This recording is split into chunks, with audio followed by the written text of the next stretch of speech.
Yan, hello again. Meron na naman tayong another 12-12 budol sale, guys. Ayan.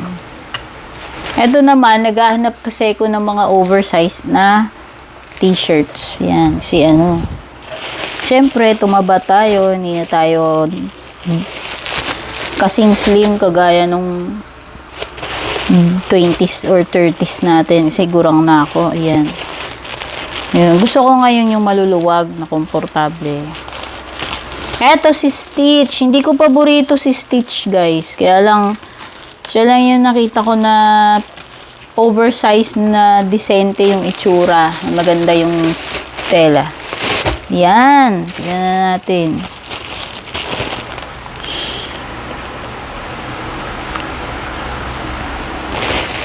Nakalimutan ko yung pangalan ng store. Sandali. Tingnan natin. Shopee rin ito. Alam nyo naman, pag mga budol-budol sale. Kay Most Fashion ko siya binili. Ayan. Si Most Fashion.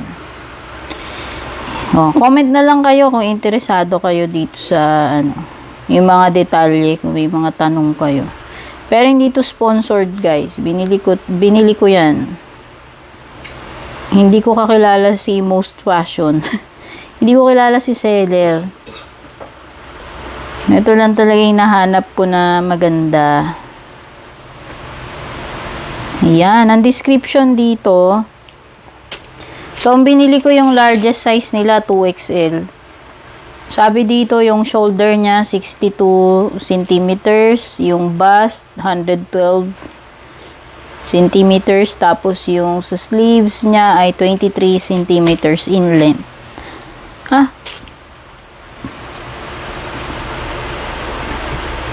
Yung sleeve niya, 23 centimeters. Tapos, yung length ng sleeves niya ay 71.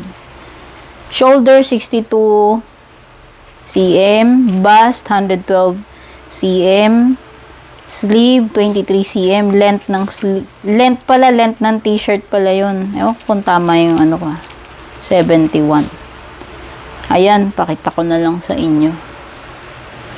Ayan, para hindi na ako mapagod, no? Sana kanina ko pa naisip yun. Screenshot nyo na lang kung gusto ninyong ma-save yung measurements. So, meron tayo dito. Ano ba itong kulay yung kinuha ko? Gray. So, yung gray siya. Hindi. Akala ko kasi sa photos parang sobrang kapal. Pero, sige. Yan natin. Ito yung gray. Maganda. Pwedeng pang regalo, guys. So, nag-sale to parang 130 something na lang. Magkano ba regular niyan? Ayan yung pricing niyan. Ayan siya. 149 to 169. Pero parang nakuha ko lang siya ng 139 yata. Nung 12-12. Ayan yung nakalagay. Eto siya. May mga tag pa. Calvin Klein. O diba? Bongga yung pangalan. Ayan. May mga pakarton pa siya. May imprenta. Ito yung etiketa. Calvin Klein talaga siya. Anong sabi ni Calvin Klein? Diba? Kabog. Calvin Klein. Designer pala ito eh. Ayan na, double XL. Limited edition. Premium cotton. Since, 1998. Ayun, ito yung print niya, si Stitch. Sige, baba natin. Hindi siya very dark. Nakalagay dito variation, tapos hindi ko mabasa ito. Stitch experiment. Ayan yung print niya. Wait lang, susukat ko. Pero hindi ko na babakita sa inyo, ha? Ayan, sinukat ko na siya, guys. Pero hindi ko na pinakita sa inyo, syempre. Ayan. Ang ganda. Parang yung tela niya malamig. Malamig. Tapos parang ano pa siya, nababatak pa. Ayan o, nakikita nyo. May pagka-stretchy yung ano, material na ginamit dito sa t-shirt. Sana lang hindi madaling bumigay yung mga tahi niya sa laylayan. Pero itong nakuha ko, mukhang wala namang imperfection. Ayan, mukhang okay naman. Huwag lang sanang madaling bibigay yung tahi. Kasi mukhang isang pasada lang yung tahi nito. Ano? Ayan. Pero importante, oversized nga siya sa akin. Legit naman, legit na oversized. Pero kung plus size kayo, malamang hindi na ito magmumukhang oversized. Yun lang yung siguro yung masasabi ko. So, ito yung ano, dark gray ba to? Dark gray yata. Gray, dark gray. Punta na tayo sa red. Ito, gumawa rin ako ng red. Ha? O, tama, red. Red na double XL. Ganun din, may branding si Calvin Klein. Natatawa ako dun sa Calvin Klein, guys. Ang syala nung pangalan niya, Calvin Klein. O, diba? Anong say ni Calvin Klein dun?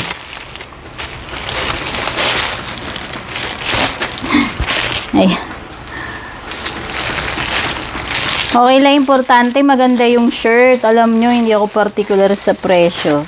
Siyempre, mas mura maganda. Kaya lang, di pa, alam naman natin na minsan, pag mura, pwedeng hindi maganda yung quality. Pero in fairness, itay, maganda yung quality niya. Di ba? May pagka-tie-dye.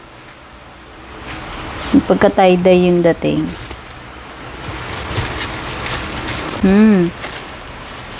Ang ganda. Ito naman yung red. Pareho lang sila ng print nito. Pareho lang ng design. Yung kulay lang nagkaiba. Pero same size din. Pinagkukuha ko lahat po double XL. Kasi nga, lumaki na yung katawan ko. Ayan, si Stitch. Yung mga may paborito kay Stitch. Parehong-pareho nung ano, nung itsura dito. Ayan, parehong-pareho sila nito. Ano lang, kulay lang nagkaiba. Ito yung red. Sa close-up, siya. Ito yung tahi niya. Wala masyadong allowance sa seam. Ito yung tag. Ito yung likod. Tensya na kay guys. Ito lang yung kaya nung naanggulo nung ano ko, limited yung space ko rito. Dito lang ako sa table ko. Ayan, may pagka-tie-dye siya. Yung red. Tapos, punta na tayo. Ito yung pinaka ano, purple. Purple. Kumuha ko ng purple. Ayan. O, kasi unique yung kulay. Meron pa nga maganda nito eh. Yellow ba yun or brown? Ang ganda. Basta pag binisita nyo yung store, kaya lang yun, out of stock na yun. Sana ini-restock ni seller kasi mukhang bestseller yung yellow or brown. Ganda kasi nung kulay nun. Tie-dye din siya. Lahat ito tie-dye. Same lang yung mga print niya, yung design. Ganun din. Ayan, iba lang yung kulay. So, ito naman si... Ayan, may mga pakarton pa siya. Ito yung purple. Ito, iba nakasulat. Hindi Calvin Klein. C&K. Pero ganun din yun eh. Oh. Double XL. Ito siya. Pagka tie-dye. Ito kakaiba yung kulay niya. Pero yung print nila pare-pareho.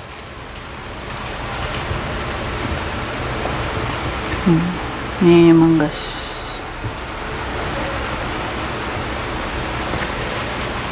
In fairness, yung amoy niya, hindi yun talaga nakakahilo. Kahit bago. Hindi masangsang na parang hindi ganun kabaho yung ano, ginamit nilang pang, ewan ko, ba ginamit nilang pang imprenta. Yan. Purple. Tapos, pinakahuli white.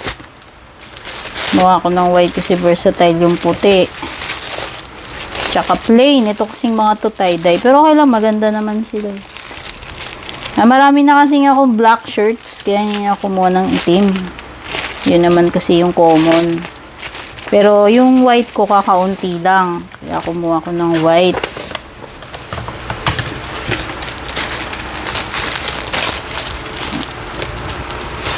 Wala namang mga tastas o ano. Ito iba yung tela niya. Parang hindi siya cotton eh. Stretchable siya. Stretchable na hindi siya cotton. Parang madulas. Hindi ko alam tawag sa ganito. Polyester ba ito? Sabi dito premium cotton pero parang hindi ito cotton.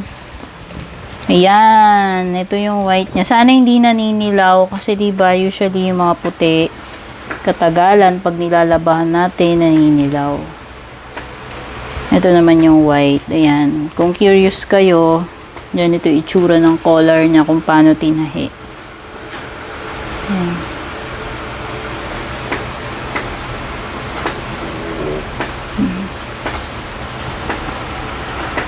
Ngayon manggas. Okay. Yan, pare-pareho nga lang yung design kasi wala naman ibang pagpipilian pag puro stitch. Yung meron dun isang puti iba, yun lang yung naiiba. Pero mas pinili ko ito. Yan, sinukat ko siya para makita ko sa salamin pero hindi ko na ginawa ng video. Siguro iano ko na lang as photos. Tingnan natin kung paano ko i-edit itong video natin. Pero yan. So sana nagustuhan nyo to guys.